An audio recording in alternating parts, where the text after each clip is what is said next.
Welcome to Mishika classes. Today is reproduction in plants, class number 5. If you like the video, please like it, share it and subscribe my channel. In previous class, we have discussed about that what is called crop and what is called cultivation. And in today's class, we are going to discuss that steps follow during cultivation. हमने अपनी previous class के अंदर discuss किया था कि crops किसे कहते हैं, कल्टीवेशन किसको कहते हैं। आज की क्लास में हम डिस्कस करने वाले हैं कि कल्टीवेशन के लिए क्या क्या स्टेप्स को फॉलो करना पड़ता है so that we get our output result. First of all we have to know that what is cultivation. सबसे पहले पता होना चाहिए कि कल्टीवेशन किसे कहते हैं। Just take a short review, I have discussed already in our previous class. अब छोटा सा एक रिव्यू लेते हैं, कल्टीवेशन किसे कहते हैं। The process of growing crops is called as cultivation. Crops को ग्रो करने के प्रोसेस को क्या कहा जाता है, कल्टीवेशन कहा जाता है। And what is crop, crop किसे कहते हैं। When we grow a plant on a large scale, जब हम किसी प्लांट को लार्ज स्केल पे ग्रो करते हैं so that we can sell in the market, earn profit through them, that is called as crops. Now we are going to discuss the different stages for the cultivation. अब हम आज की class start करते हैं। And what is that class, क्या class आज हमारी, that we are going to discuss that different stages for cultivation. Cultivation के लिए जो अलग अलग स्टेजेस को फॉलो अप करते हैं हम, वो कौन कौन सी स्टेजेस हैं, let's start discussing. First of all we are going to discuss, सबसे पहला क्या स्टेप होता है कल्टीवेशन के लिए। तो सबसे पहला स्टेप होता है to prepare the soil. The first step to grow any plant on a small scale और ऑन अ लार्ज स्केल। सबसे पहला स्टेप किसी भी क्रॉप को ग्रो करने के लिए, सिर्फ क्रॉप्स के लिए ही नहीं है ये स्टेप्स अगर आपको सिंगल प्लांट भी लगाना है तब भी यही स्टेप्स को फॉलो करना पड़ता है हमें। And what is the first step, सबसे पहला स्टेप क्या होता है, सॉइल प्रिपरेशन। मींस जिस प्लांट को जिस सॉइल में लगाना है उसको कैसे प्रिपेयर किया जाता है, that is the our first step. Very first step क्या है हमारा, that we have to do the ploughing. What is ploughing, it loosens the soil. सबसे पहले हमें क्या करना पड़ेगा, हमें प्लगिंग करनी पड़ेगी। मींस हमें अपनी सॉइल को लूज करना पड़ेगा सो that the air can enter in the soil which improve the aeration in the soil. हमें क्या करना पड़ेगा, सॉइल को लूज करना पड़ेगा। और ऐसा क्यों करना पड़ेगा, ताकि सॉइल के अंदर क्या एंटर कर सके, एयर एंटर कर सके। और जिससे क्या होगा, सॉइल की एरेशन इंप्रूव होती है। What is the meaning of aeration, means the soil have the oxygen in it. Soil के अंदर भी ऑक्सीजन होती है, एयर होती है, उसको इंक्रीज करने को एरिएशन कहते हैं। क्या कहते हैं उसको, एरिएशन कहते हैं। So that the roots of a plant can easily grow in it. और ये किस लिए जरूरी है, ताकि जो भी प्लांट्स की रूट है वो इजिली उसमें ग्रो कर सके। Because as we all know that the roots of the plant is inside the soil. जो रूट्स वाला पार्ट होता है हमारे प्लांट्स का, वो कहाँ होता है, सॉइल के अंदर होता है। तो उसकी ग्रोथ जितनी अच्छी होगी, प्लांट हमारा उतना अच्छा ग्रो करेगा। Means the basic thing is that if the root is healthy, then the plant is automatically healthy. So it is necessary to increase the quality of the roots, and for that we have to increase the aeration of the soil. Means the quantity of the air inside the soil, we have to improve that, so the roots of the plant can easily grow. After loosening the soil, loosen को soil करने के बाद, the next step is to level the soil. Next step क्या होगा, अब हमने soil को loose कर दिया, तो what is the next step, the next step is the levelling. What is the levelling, levelling किसे कहते हैं, आफ्टर प्लगिंग, जब हम प्लगिंग करते हैं, हम सॉइल को लूज करते हैं, the soil become uneven. Soil क्या हो जाती है, अनइवन हो जाती है। मींस कहीं से तो सॉइल का जो लेवल है वो अप हो जाता है, कहीं से डाउन हो जाता है। Means at some places the soil level is rise up and from some places it is fallen down. तो it is must that we have to distribute the soil evenly. तो इसलिए जरूरी क्या है कि soil evenly distribute हो, so that there is no water logging, ताकि कोई भी water logging ना हो। What is the meaning of water logging, means पानी इकट्ठा ना हो। जिधर ज्यादा पानी होगा वहां पर पानी टिकेगा नहीं, जहां पानी कम होगा तो वहां पर पानी इकट्ठा हो जाएगा। अगेन अगर वाटर की क्वांटिटी कहीं पर कम और कहीं पर ज्यादा होगी, तो the roots where that get the more water that get spoiled, वो खराब हो जाएंगे, रोटन हो जाएंगे, सड़ जाएंगे। And the where the roots get less water, they get dried up, वो सूख जाएंगे। अगेन वो खराब हो जाएंगे। So it is necessary to get the even water throughout the roots. ये इसलिए जरूरी क्या है कि सारे रूट्स को क्या मिले, इवन वाटर मिले, ताकि ना तो रॉटन हो और ना ही ड्राइड हो, ना ही तो रूट्स हमारी सूखे और ना ही हमारी रूट्स गले। The next step is to manuring. अब हमने सॉइल को हमने क्या कर दिया, एरिएशन प्रोवाइड कर दिया है, वाटर लॉगिंग से भी हमने प्रिवेंट कर दिया। Next step is to providing the manuring. What is the manuring?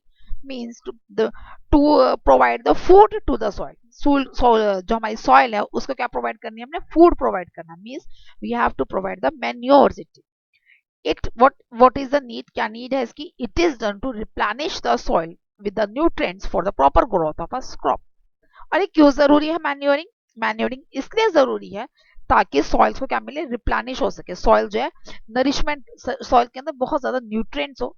जितने ज्यादा सॉइल के अंदर न्यूट्रिएंट्स होंगे, प्लांट्स उतने ज्यादा न्यूट्रिएंट्स को अब्सॉर्ब करेंगे और उतने ज्यादा ही वो आगे प्लांट के जो बाकी पार्ट्स हैं वो उतना ज्यादा उसको कैरी करेंगे और वो उतना ज्यादा ग्रो करेगा और उतना हेल्दी ग्रो करेगा। तो नेक्स्ट स्टेप क्या है, and this is the last step for the soil preparation, that it is done to replenish the soil with the nutrients for the proper growth of a crop, and this is done by adding the manures. Manures are the natural products and the fertilizers are the chemical products. You can add any of them, you can add both of them. आप इनमें से कोई एक भी add कर सकते हो और आप दोनों भी ऐड कर सकते हो। मैन्योर्स जो होते हैं वो नेचुरली प्रिपेयर किए जाते हैं बाय द एनिमल्स वेस्ट और द प्लांट्स वेस्ट, एंड जो हमारे फर्टिलाइजर्स होते हैं that are prepared in the labs with the help of chemicals, वो लैब्स में प्रिपेयर किए जाते हैं with the help of chemicals. आप दोनों ही ऐड कर सकते हो और आप दोनों में से एक भी ऐड कर सकते हो। And in this way the our soil is get ready. हमारी जो सॉइल है वो तैयार हो चुकी है लाइक दिस। नेक्स्ट इज, अब सॉइल जब हमने प्रिपेयर कर दी तो what is the next step, that we have to sow the seeds. अब हमें क्या करना पड़ेगा, सीड्स को सो करना पड़ेगा, मतलब सीड्स को उसमें बोना पड़ेगा। व्हाट इज द स्टेप्स, अब हम कैसे करेंगे? The planting seeds into soil is called the sowing. Seeds को प्लांट करने को क्या कहते हैं, सोइंग कहते हैं। Planted seeds should be healthy for better yield. जो आपने सीड्स उसमें लगा रहे हैं वो कैसे होने चाहिए, हेल्दी होने चाहिए। मीन्स वो कोई रोटन ना हो, किसी कीड़े ने उसे खा ना लिया हो, किसी इंसेक्ट ने उसे, इंसेक्ट्स ना लगे हुए हो उसमें, कोई पेस्ट ना लगे हुए हो, ऐसा कोई भी इंसेक्ट ना हो, किसी डिजीज से ना वो सीड्स हो इफेक्ट ना हो। And how we will check it, हम कैसे चेक करेंगे?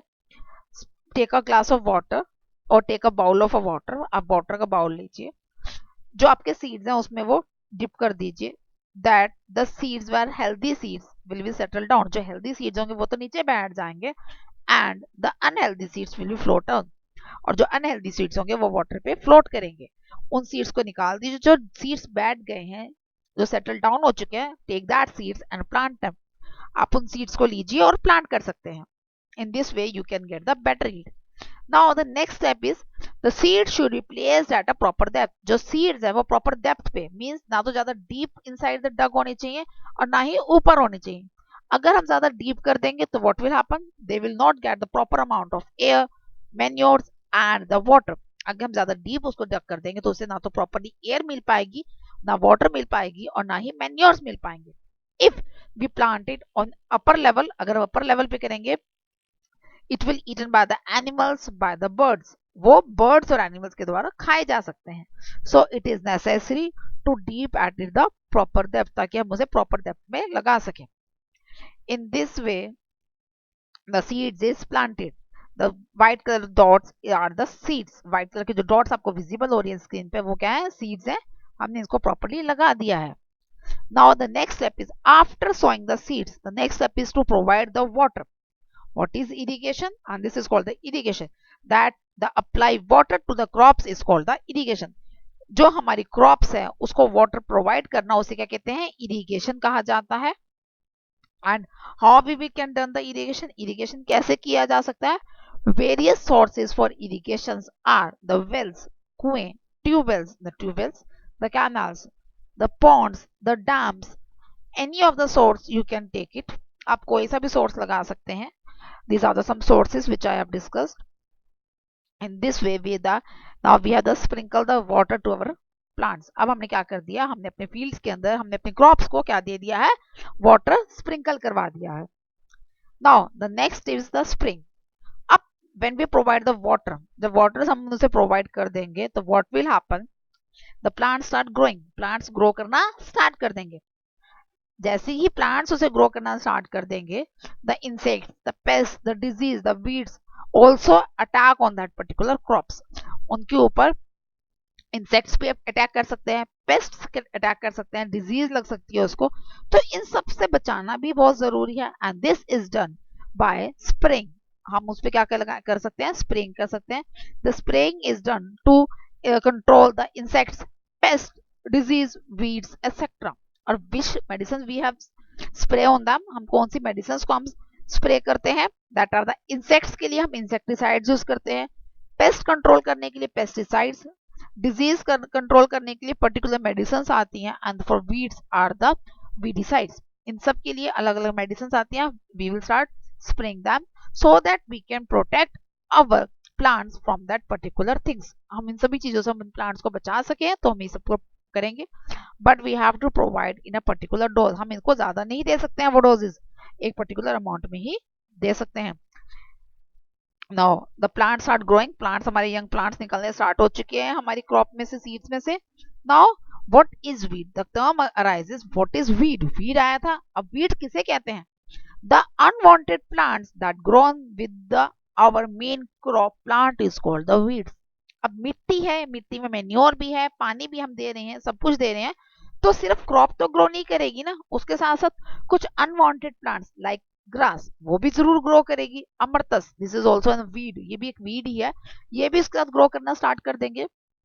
तो what is weed, the unwanted plants, जिन प्लांट्स की हमें जरूरत नहीं है और वो अगर उनके साथ ग्रो कर रहे हैं तो we have to remove that things, हमें उनको रिमूव करना पड़ेगा। दीज देखिए, अब जो ग्रीन कलर के आपको विजिबल है that are the young plants, और जो छोटे छोटे साथ में ग्रो कर गए that are the wheat plants, वो वीट प्लांट्स हैं जो ग्रो कर गए। नाउ इट इज नेसेसरी, अब ये क्या करेंगे, अभी हमारे जो हम लोगों ने वाटर दिए हैं, जो मेन्योर हमने प्रोवाइड किया अपने मेन प्लांट को, तो जो हमारे वीड्स हैं ये वो भी लेंगे उसके साथ साथ, टू अवॉइड दैट, ताकि हमारे प्लांट्स को प्रॉपर वाटर मिल सके, प्रॉपर मेन्योर मिल सके और प्रॉपर मेडिसिन मिल सके उसको जो हमने दी हैं।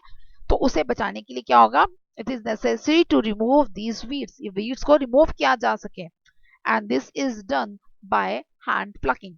ये कैसे होगी, हैंड से प्लक करके, मतलब एक एक ग्रास को निकाल कर। और सेकेंड मेथड इज, जैसे ही इसमें स्टार्टिंग हुई हो तभी हम इसमें क्या लगाते हैं, वीडीसाइड्स लगाते हैं। वीडीसाइड्स क्या कर देते हैं, इनकी ग्रोथ को कंट्रोल कर देता है, इनको ग्रो ही नहीं होने देता। In this way we will grow our main crop. अब हम इस तरीके से हम अपनी क्रॉप को ग्रो करवा सकते हैं, we get the healthy crop. Now our crop is grown, अब हमारी क्रॉप क्या हो गई है, ग्रो हो गई है। तो नाउ व्हाट इज, अब जब क्रॉप ग्रो हो जाती है means when the crop is ripen, ripen means grow कर गई है, प्रॉपर्ली पक गई है, then what we have to do, we have to cut it, हमें से क्या करनी पड़ेगी, उसकी कटिंग करनी पड़ेगी। We have to gather it, after cutting we have to gather it. The cutting and the gathering of the ripen crop, जो crop हमारी मेच्योर हो चुकी है, जो हमारी तैयार हो चुकी है, उसको कट करना, उसको गैदर करना, that is called the harvesting. उसे क्या कहते हैं, harvesting. The cutting and the gathering of the ripened crop is called harvesting. This is our crop, this is our ripened crop, ये हमारी ripened crop है जो हमारी grow कर चुकी है। Now we have to collect it, collect कर दिया हमने, cutting कर दी इसकी।